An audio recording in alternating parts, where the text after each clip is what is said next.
মাননীয় স্পিকার, আজকে অত্যন্ত দুঃখ ভারাক্রান্ত মনে আমার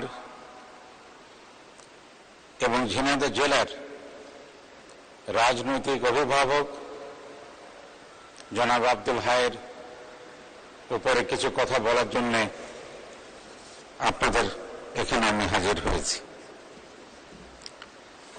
ঝিনাইদহ জেলার তথা আমাদের দক্ষিণ পশ্চিমাঞ্চলের রাজনীতিতে জনাব আব্দুল হাই ছিলেন একজন প্রথিতযশা রাজনীতিবিদ, অত্যন্ত সহনশীল ব্যক্তিত্ব এবং রাজনীতির যে সৌন্দর্য, সকলের প্রতি সহমর্মিতা, এটাই তিনি একটা দৃষ্টান্ত স্থাপন করে গিয়েছিলেন।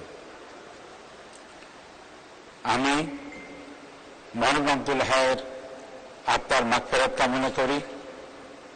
আল্লাহ রাব্বুল আলামিন যেন তাকে বেহেশত নসিব করেন। সেই সাথে আমি তার শোক সন্তপ্ত পরিবারের প্রতি আমার আন্তরিক সমবেদনা জ্ঞাপন করছি। জনাব আব্দুল হাই অত্যন্ত অল্প বয়সেই অষ্টম শ্রেণীতে পড়ার সময় তিনি রাজনীতিতে বঙ্গবন্ধুর আদর্শে দীক্ষিত হয়ে ছাত্রলীগে যোগদান করেন এবং মাত্র 5 বছরের ভেতরে 1969 সালে তিনি একাধারে 3টি দায়িত্ব পালন করেছিলেন। তিনি ঝিনাইদহ মহকুমা ছাত্রলীগের তখন সভাপতি নির্বাচিত হলেন, তিনি বৃহত্তর যশোর জেলা ছাত্রলীগের সহসভাপতি হলেন এবং ঝিনাইদহ কেশবচন্দ্র কলেজ ছাত্র সংসদের সহসভাপতিও নির্বাচিত হলেন।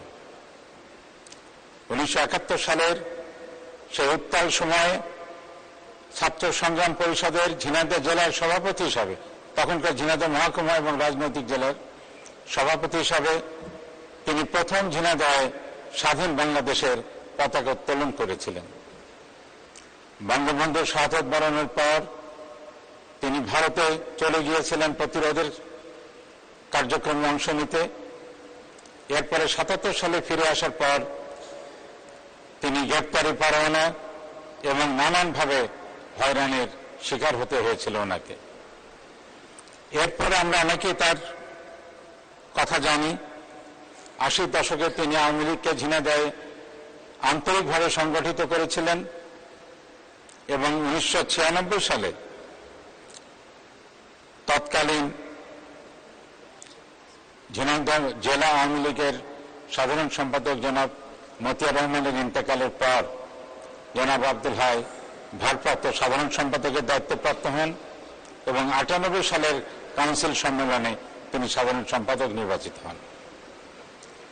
এরপরে 2005 থেকে তার মৃত্যু অবধি প্রায় 20 বছর তিনি একটানা সফলতার সাথে ঝিনাইদহ জেলা আওয়ামী লীগের সভাপতির গুরু দায়িত্ব পালন করেছেন।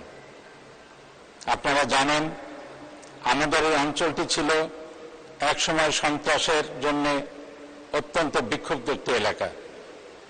সেই সন্ত্রাস সম্বলিত এলাকায় সুষ্ঠু গণতান্ত্রিক রাজনৈতিক ধারা অব্যাহত রাখতে জনাব আব্দুল হাই ধীর স্থিরভাবে তার প্রজ্ঞা, তার ধৈর্য এবং রাজনৈতিক সহনশীলতার মাধ্যমে তিনি একটি দৃষ্টান্ত স্থাপন করেছিলেন। তিনি ছিলেন সকলের কাছে গ্রহণযোগ্য ব্যক্তি, এমনকি বিরোধী দলীয় নেতৃবৃন্দ তার কাছে অনেক সময় অনেক সহযোগিতা পেয়েছেন এবং তারা তা আজও কৃতজ্ঞতার সাথে স্মরণ করেন।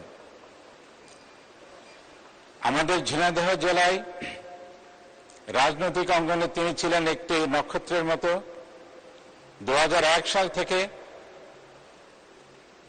তার মৃত্যু অবধি প্রতিটি সাধারণ নির্বাচনে তিনি বিজয়ী হয়েছিলেন। একটানা 5 বার তিনি সংসদ সদস্যের পদ অলঙ্কৃত করেছেন। আজকে তিনি আমাদের মাঝে নাই, আমরা তার অনুপস্থিতি তীব্রভাবে অনুভব করি। তবে আমার দৃঢ় বিশ্বাস জনাব আব্দুল হাইয়ের মতন ব্যক্তিত্ব। শেষ করুন, 1 মিনিট। জনাব আব্দুল হায়ের মতন ব্যক্তিত্ব তারা বেঁচে থাকবেন আমাদের তরুণ প্রজন্মের কাছে। তার রাজনৈতিক প্রজ্ঞা, তার ব্যবহার, কর্মীদেরকে কাছে টানা, সকলকে নিয়ে পথ চলা, এই দৃষ্টান্ত যে তিনি রেখে গেছেন, আমার দৃঢ় বিশ্বাস আজকের যারা তরুণ রাজনীতিবিদ, আজকের যারা ছাত্র রাজনীতির সাথে জড়িত এবং আজকে আমাদের এই বিক্ষুব্ধ ক্ষয়িষ্ণু সমাজের যারা আমরা আছি, সকলের কাছেই আগামী দিনে তিনি আলোকবর্তিকা হয়ে থাকবেন।